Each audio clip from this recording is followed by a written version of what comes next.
தொடர்ந்து தலைப்புச் செய்திகளை இப்பொழுது பார்க்கலாம். வெறுப்பு அரசியலை விட அன்பை விதைக்கும் அரசியல்தான் வலுவானது.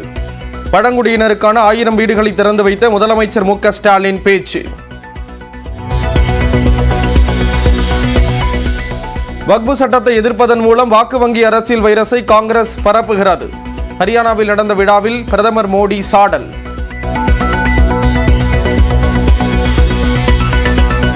புதுச்சேரி துணைநிலை ஆளுநர் மாளிகைக்கு இமெயில் மூலம் வெடிகுண்டு மிரட்டல். தீயணைப்புத் துறையினர், வெடிகுண்டு செயலிழப்பு பிரிவு போலீசார் தீவிர சோதனை. மாணவர்களை ஜெய் ஸ்ரீராம் என சொல்ல சொன்ன ஆர்.என். ரவியை ஆளுநர் பொறுப்பிலிருந்து நீக்க மார்க்சிஸ்ட் செயலாளர் சண்முகம் வலியுறுத்தல். கல்விக்கூடங்களை காவி கூடாரமாக மாற்ற முயல்வதை சகித்துக் கொள்ள முடியாது என்றும் திட்டவட்டம். சென்னை சாலிகிராமத்தில் 16 வயது சிறுவன் வேகமாக ஓட்டிய பைக்கால் விபத்து. படுகாயமடைந்த முதியவருக்கு தனியார் மருத்துவமனையில் தீவிர சிகிச்சை.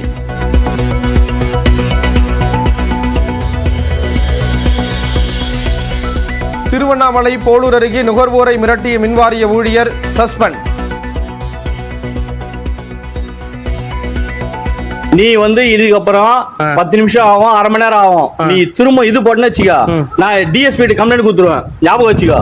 என் மச்சான் எஸ்ஐ, இதே டவுன் எஸ்ஐ, உடனே மேல கம்ப்ளைண்ட் கொடுத்துருவேன். ஞாபகம் வச்சுக்கோ. அப்படியே கரண்ட் ஆஃப் ஆகக்கூடாது, இது ஆகக்கூடாது. காத்து அடிச்சா மட்டை விழும், தென்னை விழும், எல்லாம் விழும். கரண்ட் ஆஃப் ஆகும், பீஸ் போகும், ஒயர் ஷார்ட் ஆகும்.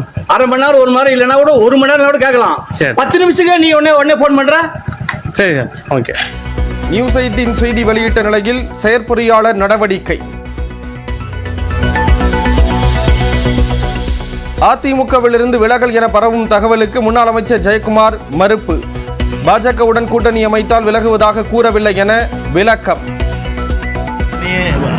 பிஜேபி கூட்டணி அமைந்தால் விலகுவதாக சொன்னார் என்று சொல்லி அவருடைய கருத்து சொன்னார். அவர் நான் எந்த நேரத்திலையும் நான் அதுமாதிரி சொல்லவே இல்லை.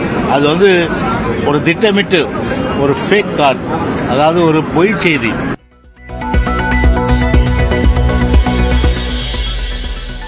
பாஜகவுடன் கூட்டணி அமைத்தது வருத்தமாக உள்ளது என கூறி அதிமுக முன்னாள் எம்எல்ஏ குணசேகரன்.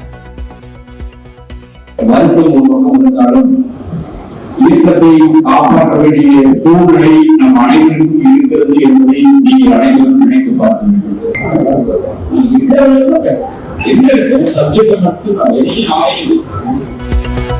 கூட்டணி குறித்து பேசும்போது அழுத அதிமுக கவுன்சிலர் கண்ணப்பன்.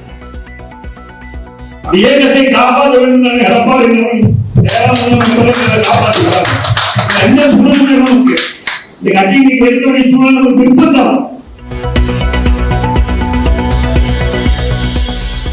அதிமுகவுக்கு 50 லட்சம் இஸ்லாமியர்கள் வாக்களிக்க மாட்டார்கள் என இந்திய யூனியன் முஸ்லீம் லீக் தலைவர் காதர் மொய்தீன் பேட்டி. அதிமுக சொல்வதை இஸ்லாமியர்கள் நம்பியதில்லை என்றும் கருத்து. தமிழ்நாட்டில் உள்ள 50 லட்சம் முஸ்லீம்கள் யாரும் இந்த ஏடிஎம்கேக்கு கொஞ்சம் இருந்த அந்த அன்பு கூட இனி இருக்காது. நிச்சயமாக அவர்கள் போடுகிற ஓட்டு பிஜேபிக்கு போடுற ஓட்டு, பிஜேபி போடுறது ஓட்டு தங்களை தாங்களே அழித்துவதற்கான ஓட்டு.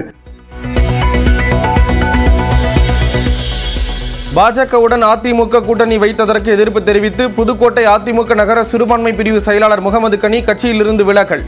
ராஜினாமா கடிதத்தை மாவட்ட செயலாளர் சி விஜயபாஸ்கருக்கு அனுப்பினார். சேலம் இல்லத்தில் அதிமுக பொதுச் செயலாளர் எடப்பாடி பழனிசாமியுடன் முன்னாள் அமைச்சர் சி விஜயபாஸ்கர் சந்திப்பு. நம்பர் பிளேட் இல்லாத காரில் சென்று 1 மணி நேரத்திற்கு மேலாக ஆலோசனை. பிரதமர் நரேந்திர மோடியை வாழ்நாளில் மறக்க மாட்டோம் என பேசிய வீடியோவை பகிர்ந்திருக்கக்கூடிய பிரேமலதா யாருடனும் கூட்டணி பேச்சு நடத்தவில்லை என அண்மையில் கூறியிருந்த நிலையில் ட்விட்டரில் வீடியோவை பகிர்ந்தார். 2026 துணை முதல்வர் என போஸ்டர் ஒட்டியதில் யாருக்கும் உடன்பாடு இல்லை என தமிழக காங்கிரஸ் கமிட்டி தலைவர் செல்வ பெருந்தகை பேட்டி. ஆர்வக் கோளாறால் ஒட்டிய தொண்டர் மீது நடவடிக்கை எடுத்துள்ளதாக விளக்கம். அதுல யாருக்கும் உடன்பாடு கிடையாது. ஒரு ஆர்வ கோளாறுல ஒருத்தர் பண்ணிட்டாரு, அவர் மேல நடவடிக்கை எடுத்திருக்கோம், நோட்டீஸ் அனுப்பியிருக்கோம். பார்க்கலாம் அப்படிலாம் கிடையாதுங்க. ஏதோ தவறு செஞ்சுட்டாங்கலாம் கிடையாது. தவறு செஞ்சா தவறுதான். நிறுவனர் ராமதாஸை ஜனநாயக படுகொலை செய்தவர் என்று கூறிய பொருளாளர் திலகபாமாவுக்கு பாமக பொதுச் செயலாளர் வடிவேல் ராவணன் கண்டனம். நன்றியுணர்ச்சி இல்லாத அவர் கட்சியிலிருந்து வெளியேற வேண்டும் என்றும் அறிக்கை. திருவள்ளூர் மாவட்டம் பள்ளிப்பட்டு அருகே அரசு பள்ளியில் வெடிகள் பட்டு 10ஆம் வகுப்பு மாணவனின் வலது கை விரல் துண்டானது. சிறப்பு வகுப்புக்கு வந்த இடத்தில் விளையாட்டுக்காக வெடி வெடித்த போது விபத்து. திண்டிவனத்தில் பிரத்யேக ஆடை அணிந்து கடத்தப்பட்ட 230 மது பாட்டில்கள் பறிமுதல். புதுச்சேரியிலிருந்து செஞ்சிக்கு கடத்தி 2 பெண்கள் கைது.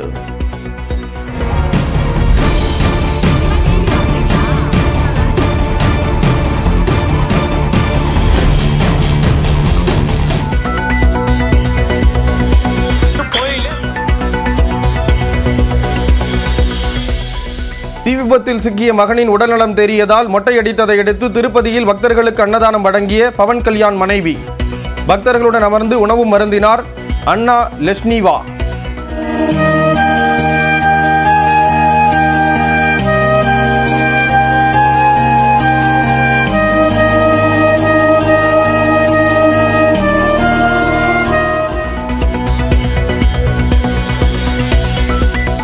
ரஷ்ய பிரீமியர் லீக் கால்பந்து போட்டியில் பந்தை தடுக்க முயன்றபோது மோதிக்கொண்ட இரு வீரர்கள் சுய நினைவின்றி விழுந்த நிலையில் மருத்துவமனையில் அனுமதி.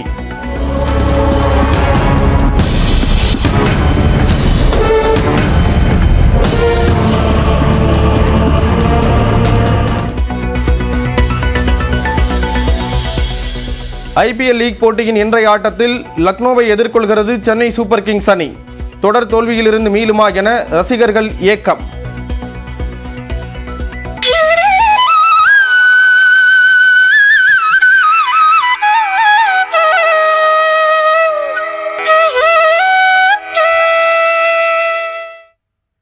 தமிழ் புத்தாண்டை முன்னிட்டு திருச்செந்தூர் சுப்பிரமணிய சுவாமி திருக்கோயிலில் விசுக்கன்வி தரிசனம் வெகு விமர்சையாக நடைபெற்றது. திருச்செந்தூர் சுப்பிரமணிய சுவாமி கோயில் நடை அதிகாலை 4 மணிக்கு திறக்கப்பட்டு 4:30 மணிக்கு விஸ்வரூப தீபாராதனை, உதய மார்த்தாண்ட அபிஷேகம் நடைபெற்றது.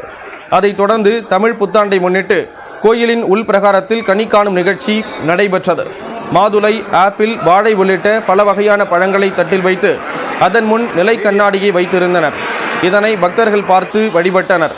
மேலும் உச்சிக்கால பூஜை நடைபெற்று அன்னாபிஷேகம் உள்ளிட்ட சிறப்பு பூஜைகள் நடைபெறுகின்றன. இந்நிலையில் பல்வேறு பகுதிகளில் இருந்து கோயிலில் குவிந்துள்ள பக்தர் கூட்டத்தால் சாமி தரிசனம் செய்ய 4 மணி நேரம் காத்திருக்கும் நிலை ஏற்பட்டிருக்கிறது.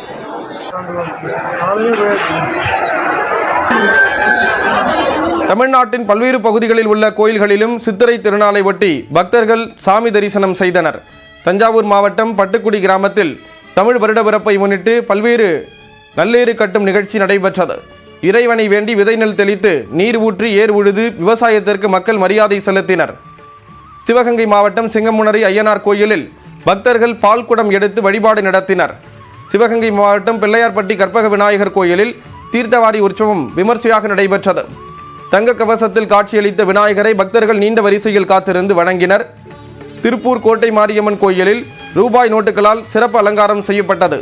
10 ரூபாய், 20 ரூபாய், 500 ரூபாய் நோட்டுகளால் அம்மனுக்கு மாலை அணிவிக்கப்பட்டிருந்தது.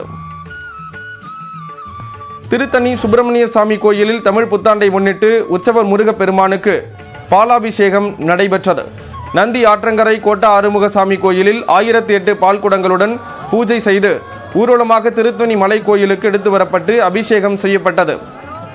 மயிலாடுதுறை மாயூரநாதர் கோயிலில் சிவபெருமான் தீப ஒளியில் முத்தங்கி அலங்காரத்தில் பக்தர்களுக்கு காட்சியளித்தார். பஞ்சமூர்த்திகளுக்கு சிறப்பு அபிஷேக ஆராதனைகள், மகா தீபாராதனை நடைபெற்றது. தேனியில் வீரப்பையனார் கோயிலில் பக்தர்கள் பால்குடம் காவடி எடுத்தும் உடலில் சாட்டை மற்றும் பிரம்பால் அடித்தும் நேர்த்திக்கடன் செலுத்தினர். திருப்பத்தூர் அருகே வைரவன்பட்டி வைரவசுசாமி கோயிலில் சித்திரை விஷுக்கனி தரிசனம் நடத்தப்பட்டு பக்தர்களுக்கு பூஜிக்கப்பட்ட புது நாணயங்கள் வழங்கப்பட்டன. அம்பேத்கர் பிறந்த நாளை ஒட்டி சென்னையில் அவரது மணிமண்டபத்தில் உள்ள திருவுருவப் படத்திற்கு முதலமைச்சர் மு க ஸ்டாலின் மரியாதை செலுத்தினார். தமிழ்நாட்டில் சட்டமேதை அம்பேத்கர் பிறந்த நாளான ஏப்ரல் 14ஆம் தேதி ஆண்டுதோறும் சமத்துவ நாளாக கடைபிடிக்கப்பட்டு வருகிறது. அதன்படி அம்பேத்கரின் 135வது பிறந்த நாளை ஒட்டி சென்னை ராஜா அண்ணாமலைபுரத்தில் அம்பேத்கர் மணிமண்டபத்தில் உள்ள அவரது திருவுருவப் படத்திற்கு முதலமைச்சர் மு க ஸ்டாலின் மலர் தூவி மரியாதை செலுத்தினார். அதைத் தொடர்ந்து விசிக தலைவர் திருமாவளவன், துணை முதலமைச்சர் உதயநிதி ஸ்டாலின், அமைச்சர்கள், எம்பிக்கள், சட்டமன்ற உறுப்பினர்கள் உள்ளிட்டோரும் மரியாதை செலுத்தினர். அதன்பின் முதலமைச்சர் தலைமையில் அனைவரும் சமத்துவ நாள் உறுதிமொழி ஏற்றனர்.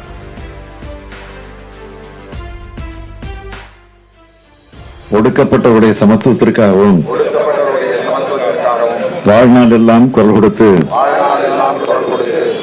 எளிய மக்களின் உரிமைகளை பற்றி விழிப்புணர்வை ஊட்டிய நம் அரசியலமைப்பு சட்டத்தை வகுத்து தந்த